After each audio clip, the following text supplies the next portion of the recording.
Hi, welcome to Coffee Break with Researchers. Today, we're at the Geography of Innovation conference in Stavanger in Norway. I'm having an actual coffee break with Koen Frenken. He's a professor of innovation studies at Utrecht University in the Netherlands. Coffee Break with Researchers presents you with cutting-edge insights on regional development and innovation. We ask researchers directly and in a personal manner about their work. We make scientific knowledge accessible to all. Koen, thank you very much for accepting this invitation to our coffee break. How are you doing? Fine, thanks. I would like to talk with you today about the paper you wrote in which you examine public interests with regards to online platforms in sharing economy, platform economies actually. Yeah. Could you please tell me what the paper was about? Well, the paper examines the pros and cons of online platforms that people use to sell their goods, rent out their houses, but also offer services like cleaning, taxi, tutoring, what have you.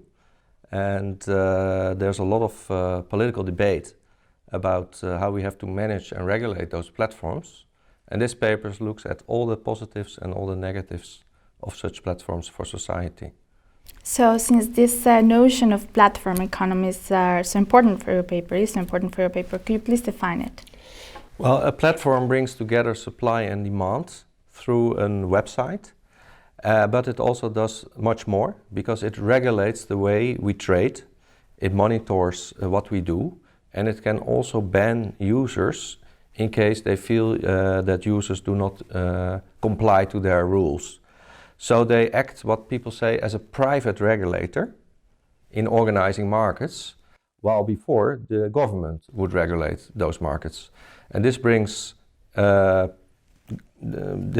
positive aspects for the government, because the government has to do less, and platforms are very good in regulating those markets.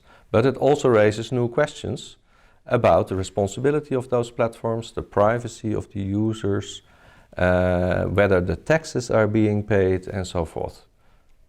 So that's why it's a very timely topic for governments, how they have to regulate those platforms. I can imagine that, very interesting. And which ones were your main findings?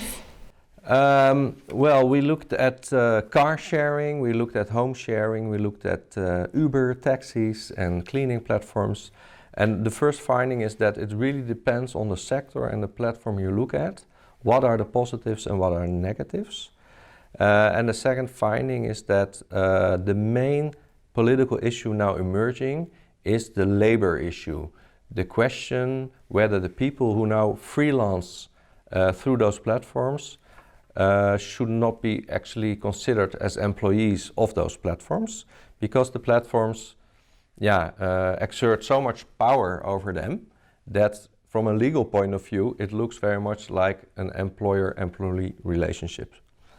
So that were the main findings. Thank you for that. It's very interesting. And I want to know, what was your personal motivation? Are you an Uber user?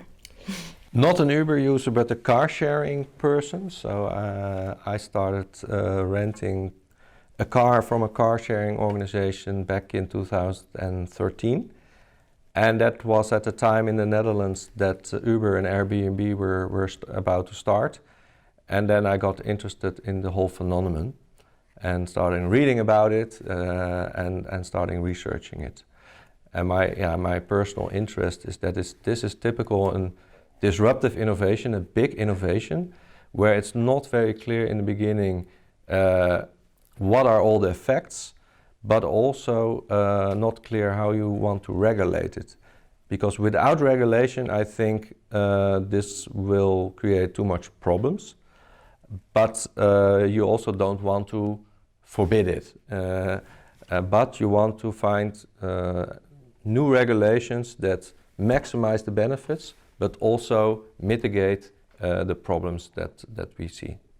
So this can be said as like a hot topic now. So which ones would you say are the key implications for policy making? Well, what we do in the paper is that we give the policymaker 4 options. 2 extreme options are let it go, and in the beginning that's what you basically do, because you have to learn about it, and many platforms never grow big anyway, so you don't need to regulate it. The other extreme option is to forbid it, and in many cases you can forbid it because the existing laws do not allow people, for example, just to rent out their home. But forbidding, so enforcing the law is very hard because there are now millions of people doing this and you can't trace the actions of million people. So you have to go in between let it go and forbidding, and which can be to deregulate, so remove some of the regulations that are existing and give people more freedom to run their own lives and to run their own businesses. This has as a disadvantage that some protections are lifted, but it has as the advantage that as a government you can better enforce the few regulations that remain. Or you can think of new regulations, and that's then the hard part. What are the smart regulations to introduce and how do you enforce them? So one example, famous example is Airbnb, where most cities say it's allowed, but only up till 30 days per year or 60 days per year. And then you kind of balance the benefits for local residents to rent out their home when they are away, but also don't